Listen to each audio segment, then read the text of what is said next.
Jika panjenengan ingin memiliki pusaka yang penampilannya tak pernah membosankan untuk dipandang, kami rekomendasikan pusaka yang sangat suwetil dengan penampilan yang begitu royal dengan tambahan pamor meteorit yang layak menjadi salah satu kelangenan. Mari kita babarkan dengan lengkap.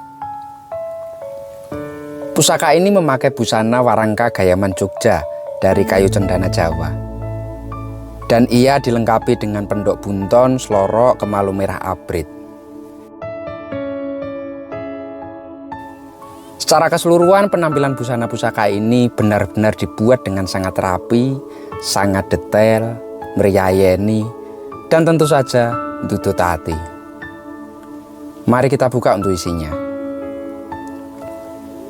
Keris Luk 11, Dapur Carita Keprabon, Tangguh Mataram Sultan Agung, Pamor Petaringan Kebak Meteorit. Dan pusaka ini kami ujubkan dengan mahar Rp8.500.000. Jika berminat silahkan komen di bawah atau langsung japri kami. Sebenarnya meteorit itu tidak menjadi keseluruhan bahan pembuatan bilah kerisnya. Meteorit itu hanya menjadi bahan pamor dari suatu bilah keris. Pamor sendiri adalah hasil penyatuan atau pemaduan antara besi dengan logam meteorit. Secara etimologis, pamor itu berasal dari kata amor dalam bahasa Jawa yang berarti nyawiji, menyatu, dan berpadu. Dan pamor inilah yang bahannya berasal dari meteorit. Demikian menurut buku keris dalam perspektif keilmuan terbitan Pusat Penelitian dan Pengembangan Kebudayaan, Kementerian Kebudayaan dan Pariwisata pada tahun 2011. Meteorit dicampur dengan besi non-meteorit dalam keadaan panas, kemudian ditempa sedemikian rupa sehingga menimbulkan corak unik pada bilah keris. Tidak hanya mengkokohkan suatu bilahnya saja, pamor juga menjadi unsur dekoratif dalam sebuah keris yang begitu luar biasa. Antara besi dan meteorit dilipat-lipat dalam keadaan yang begitu panas sehingga muncul gambar yang abstrak. Dengan demikian, keris satu dengan keris yang lainnya tidak bisa sama hasil colak pamornya. Lagam meteorit itu lebih keras ketimbang besi ataupun baja biasa. Butuh temperatur panas yang sangat ekstra dan diperlukan keahlian khusus untuk melunakkannya. Dalam karya cipta budaya berupa keris ada suatu yang sangat esensial.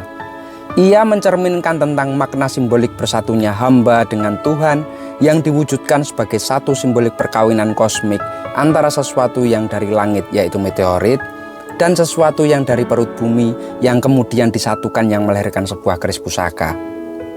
Kemudian dari struktur bentuknya, keris adalah visualisasi dari bentuk lingga dan yoni atau laki-laki dan perempuan. Oleh karena itu dalam kelengkapan keris terdapat bilah keris dan warangka yang merupakan representasi dari kebersatuan. Lalu apakah ada riset-riset yang berkaitan dengan pembuktian bahwa batu meteorit itu benar-benar jatuh dari langit? Dan bagaimana cara mendeteksi bahwa batu-batu itu benar-benar meteorit? Bahwa masyarakat perkerisan atau khususnya para empu di zaman dahulu itu sudah mempunyai metode khusus untuk mendeteksi benda-benda yang jatuh dari luar angkasa.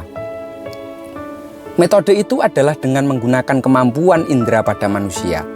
Para empu biasanya menggunakan indera untuk mendeteksi sebuah batu meteorit seperti dengan penglihatan, perabaan, penciuman, ataupun suara yang dihasilkan serta berat jenisnya.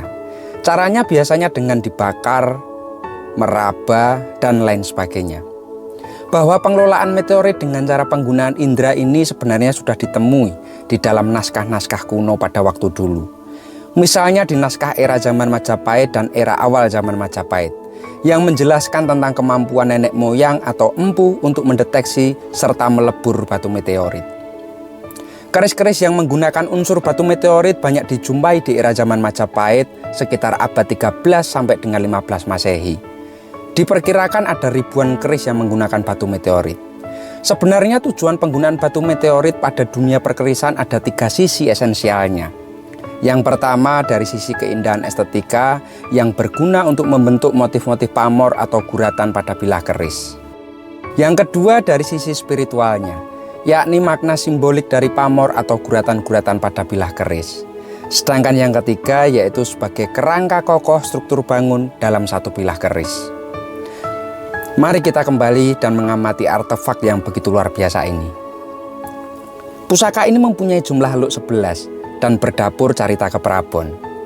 Menurut pitutur lisan, pada zaman dahulu itu hanya mereka yang berterah keturunan darah biru serta ningrat yang boleh memiliki dan menyimpan keris dengan jumlah luk 11 antara berdapur carita keprabon ataupun carita daleman.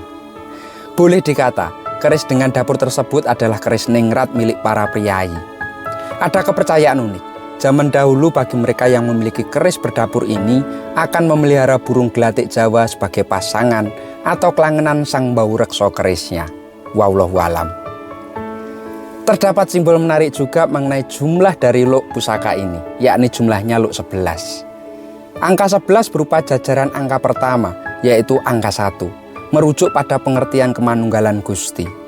Bila dijumlahkan kita akan memperoleh angka 2. Angka ini memiliki sifat dikotomis, namun tetap menunjuk keseimbangan dan keselarasan. Makna angka 2 dari penjumlahan angka 11 juga dapat direpresentasikan bahwa dalam kehidupan manusia dipengaruhi oleh efek sebab akibat dari perbuatannya sendiri yang bisa disebut sebagai karma. Jerupol ya. Sedangkan pusaka ini itu berpamor petaringan kebak. Dikarenakan ia memakai bahan material pamor yang sangat bagus sehingga mampu menampilkan corak pamor yang putih mubiar, kontras, dan penuh daya seni yang begitu luar biasa tinggi. Pamor petaringan kebak sendiri merupakan simbol dari pengharapan dan doa dari sang empu agar pemiliknya kelak senantiasa dicukupkan hidupnya, diberkahi keluarganya, dan dilancarkan segala urusannya. Sebuah doa kemakmuran layaknya peti beras yang terus terisi penuh. Matur nuwun dan salam tutut ati.